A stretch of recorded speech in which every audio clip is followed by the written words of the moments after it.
Bonjour à tous, heureux de vous retrouver sur le plateau de Paris Turf TV pour votre quotidienne reçue 5 sur 5, l'émission du Quintet Plus et du Top 5. Pour m'accompagner aujourd'hui, j'ai le plaisir de recevoir Ludovic Cognot. Bonjour Ludovic. Bonjour Philippe, bonjour tout le monde.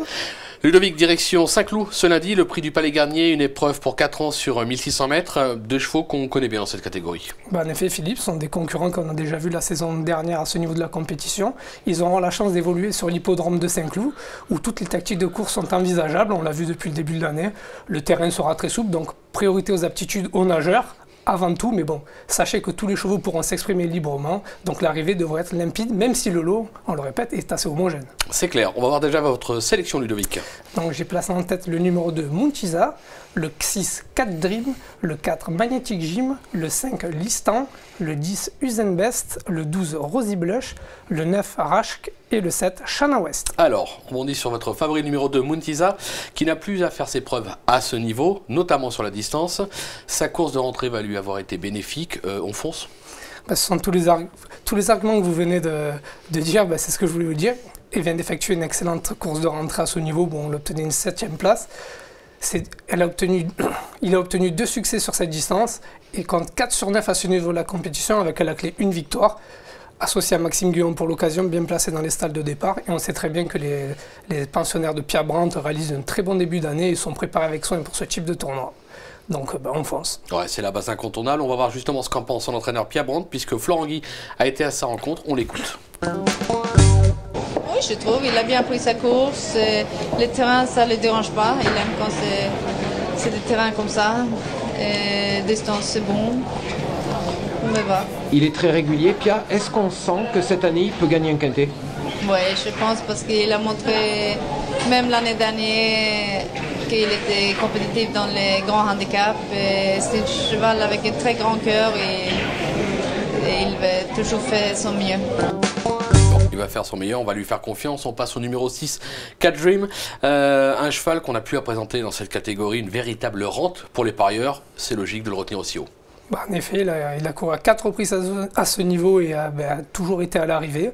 D'ailleurs, son unique tentative sur ce tracé, c'est sur le départ une victoire. Et il vient également de faire une très belle course de rentrée dans le terrain lourd de Compiègne où il a obtenu une bonne 2e place. Donc tous les feux sont au vert. En plus, il est associé à Pierre-Charles Boudot qui caracole en tête de la Cravache d'Or 2016.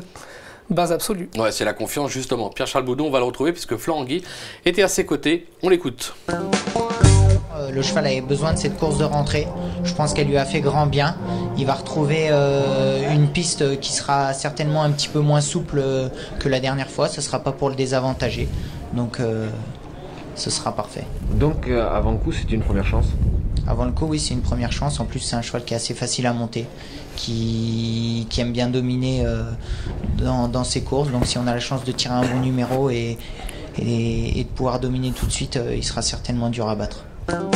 Voilà, on l'a compris, on a 2 bases solides au départ de ce Quintet Plus top 5. On passe au numéro 4, Magnetic Gym, spécialiste enfin du moins il se plaît énormément sur l'hippodrome de Saint-Cloud. On se souvient notamment d'un succès, c'était fin novembre sur ce parcours dans le prix de Sourbier.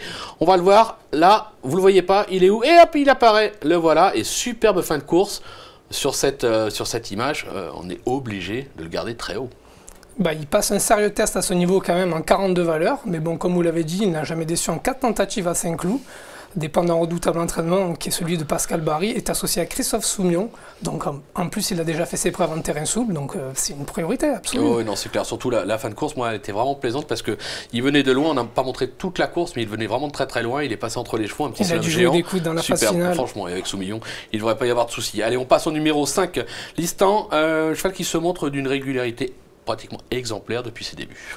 Il est tout comme Magnetic Gym, il débute dans la catégorie des gros handicaps en 42 valeurs. Il dépend également de Christophe Erlang qu'on ne présente plus.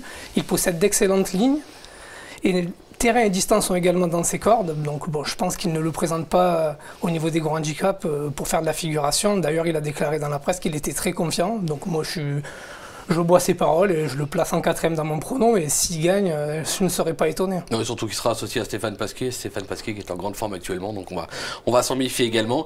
Le numéro 10, Usain Best, cheval qui reste sur un brillant succès sur l'hippodrome de Cannes-sur-Mer. Sur sa lancée, on va s'en méfier.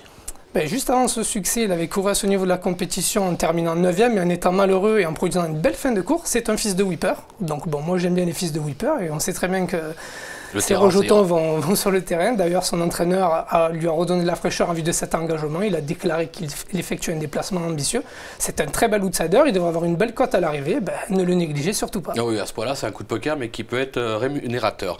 Merci, Ludovic, pour toutes ces informations. On va se quitter avec une petite pépite dans la 6e, je crois. Oui, c'est le 603 Green Silver qui descend nettement de catégorie, qui est présenté par, ben, je le répète, le redoutable Christophe Ferland, qui a déjà fait ses preuves à ce niveau de la compétition. Sur sa distance où il s'était imposé en débutant et en terrain lourd d'ailleurs, donc tous les feux sont au vert. Vous pouvez le jouer en simple gagnant, la cote sera au rendez-vous. Et ben voilà, 2 cotes au rendez-vous, celle-là et celle dans le top 5 avec le 10 Usain Bess, c'est dit. Merci beaucoup Ludovic, merci à vous de nous avoir suivis, bon jeu à tous et à très vite sur le plateau. Au revoir. Au revoir.